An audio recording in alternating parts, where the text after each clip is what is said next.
Today, a lot of our gas is being reinjected or flared.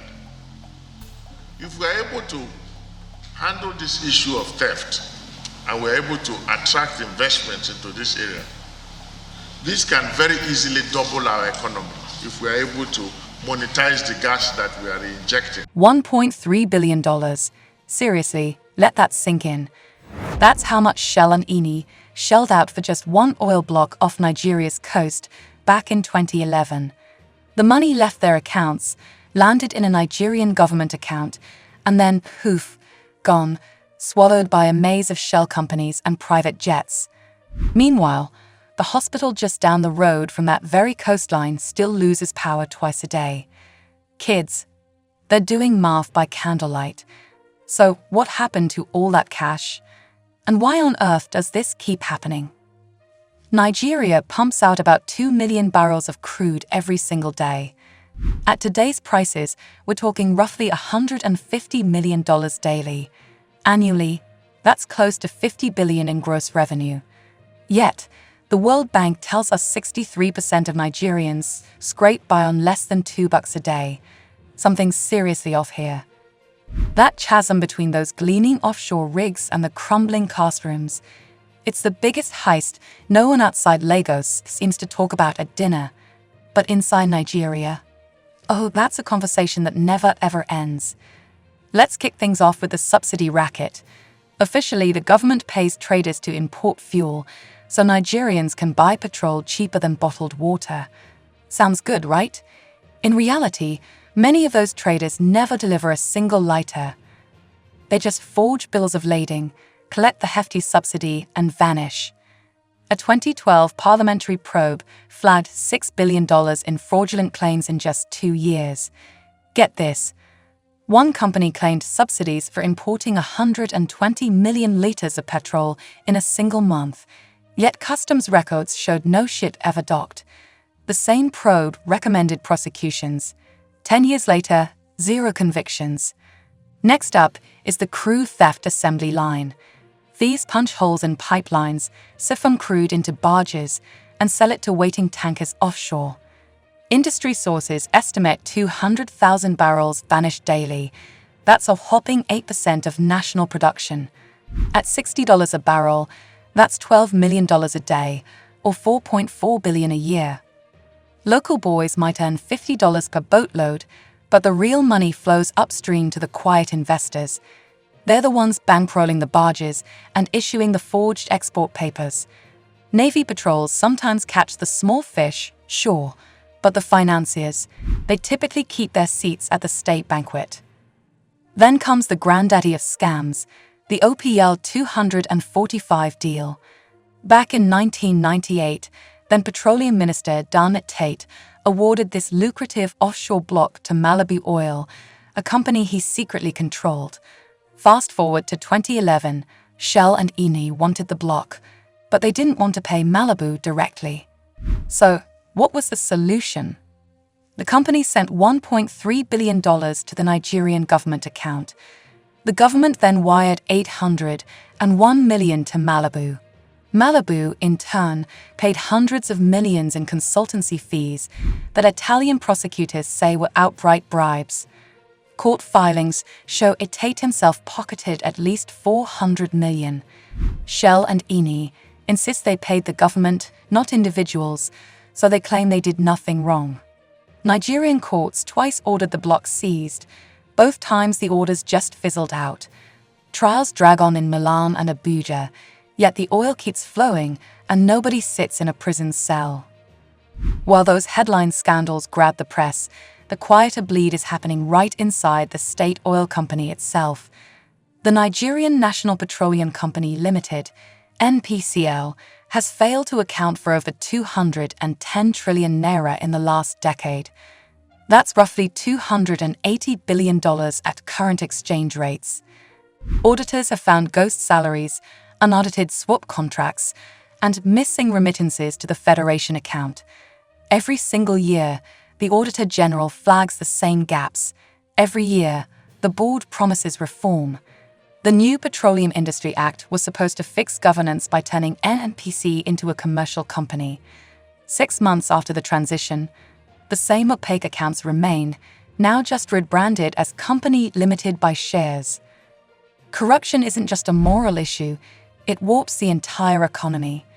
Because oil rents flow to a narrow elite, the naira exchange rate stays artificially strong during booms, killing non-oil exports like cocoa and rubber. When prices crash, the currency collapses, inflation spikes, and food imports become ridiculously expensive. This cycle traps Nigeria, forcing it to import rice it could grow at home and export crude it never refines. 4 state-owned refineries have operated at 0% capacity for 2 straight years, yet the country spends $6 billion yearly importing petrol. Meanwhile, Dangote's new private refinery, built without a dime of subsidy money, will start selling fuel in 2024, proving the technology works when politics stays out of the way. Who pays the real price for all this? Just travel to the Niger Delta and you'll see it firsthand. Farmland caked in crude, fishing nets that hold black sludge instead of fish. The UN estimates cleaning Ogoniland alone will cost $1 billion and take 30 years. Funds already pledged by Shell and the government, yet only 11% of the budget has been released. Youth unemployment in the region hovers at 40%, creating a ready labor pool for pipeline saboteurs. The same communities that host the oil receive 13% derivation revenue, but local governors buy speedboats and bulletproof land cruisers while village schools roof themselves with tarpaulin. It's a stark contrast, to say the least. Couldn't the courts stop this? In theory, absolutely. Nigeria has an Economic and Financial Crimes Commission, an Independent Corrupt Practices Commission, and a Code of Conduct Bureau. The problem isn't the law itself, it's the plumbing. Cases stall for maddeningly simple reasons. Judges recuse themselves after mysterious threats. Evidence files grow legs and walk out of registries. Witnesses suddenly forget their statements. When the Malibu trial opened in Milan, the key Nigerian witness, a former justice minister, no less, refused to travel, citing security concerns. Without his testimony, the case collapsed against Etate's co-defendants. The lesson here: prosecuting grand corruption requires political oxygen, not just legal text. There are flickers of pushback, though. The Extractive Industries Transparency Initiative forces companies to publish what they pay. Nigeria was the first compliant country in 2020. Civil society groups like SERAP and Budge UIT use Freedom of Information requests to drag contract data into the sunlight. Journalists track court dockets and company registries, sometimes at significant personal risk. When the Lagos-based Premium Times exposed a $2 billion fuel swap racket in 2015, the story triggered a Senate inquiry and partial recovery of funds. The reporter behind it, Joshua Olufemi, still needs a police escort when he travels up country. Accountability has a price tag most editors can't expense. What about recovery? Switzerland has returned about $1 billion looted by the late dictator Sani Abacha, money now supposedly funding social welfare grants. Yet a 2022 audit found only half the cash actually reached the intended poor households. The rest simply evaporated into administrative costs. Italy has frozen 120 million euros linked to OPL 245 bribes, but Nigerian authorities haven't filed the final claim needed to repatriate it. The longer money sits in European accounts, the higher the chance banks chip it away with management fees. Meanwhile, London law firms circle like vultures, offering contingent fee deals to recover assets at 50 cents on the dollar rates that would make a loan shark blush. Some reformers argue the cure is fiscal, not just judicial. Removing the petrol subsidy in June 2023 ended a $7 billion annual drain overnight. The saved cash is meant to fund a monthly cash transfer program of $8 per household to 60 million citizens. Early surveys show these transfers reach only urban bank account holders, bypassing the rural poor who lack formal ID. Digital national identity enrollment stands at just 45%, so the leak continues, just through a different pipe. Still, the principle is sound. Stop subsidizing consumption, start financing health and education directly. Technology offers another valve. The national oil company now uploads production data to a cloud dashboard every afternoon. Satellite companies like Planet Labs sell Nigeria's space agency infrared images of pipeline hotspots within 2 hours of theft. When these datasets are combined, you can literally watch a bright red flare bloom where thieves breach a line, then correlate it to a drop in terminal receipts. In 2023, the Navy used that intel to arrest a tug carrying 60,000 barrels of stolen crude. The crew spent a week in detention. The barge owner walked free after an undisclosed settlement. Tech helps, but only hand in hand with handcuffs. Could ordinary citizens ever claw back a slice? A new clause in the Petroleum Industry Act creates a host community fund that sets aside 3% of operating expenditures for local development. On paper, riverside villages should see new clinics and fisheries. In practice, oil firms pay the cash to state governors who coordinate projects. Community leaders in Bayelsa say they received 10 million naira for a drainage project that exists only on paper. Until community groups gain direct access to bank accounts, the 3% levy risks becoming another slush fund with better PR. The bigger picture here is the resource curse. Countries that discover oil often grow more slowly than those that don't. Nigeria's non-oil sectors, agriculture, manufacturing, tech services, contribute just 7% of export earnings, down from 90% in 1960. Compare that to neighboring Ghana, where cocoa and gold still pull in half of foreign exchange, cushioning the economy when crude prices crash. Diversification isn't just a slogan, it's survival.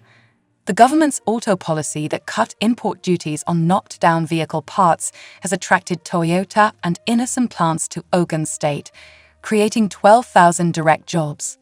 Scaling those wins means building highways that don't double as carjacking corridors and providing reliable power that doesn't depend on diesel generators sipping stolen fuel. So, will Nigeria ever break this loop? The honest answer, not quickly. Too many gatekeepers profit from opacity. Yet history shows that sustained pressure, court cases, media exposes, voter anger can shrink the loot.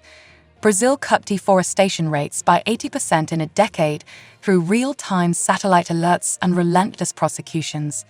Indonesia slashed fuel subsidy theft by forcing bidders to post performance bonds forfeited on default. Nigeria could copy both tactics. Publish live oil meter readings, jail saboteurs within months, and let citizens track subsidy cash through mobile wallets. The tools exist. What's missing is political will time to an election cycle when voters demand receipts, not rhetoric.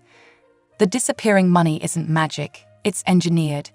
Every forged subsidy form, every ghost worker on the NNPCL payroll, every judge who postpones a trial, keeps this conveyor belt running.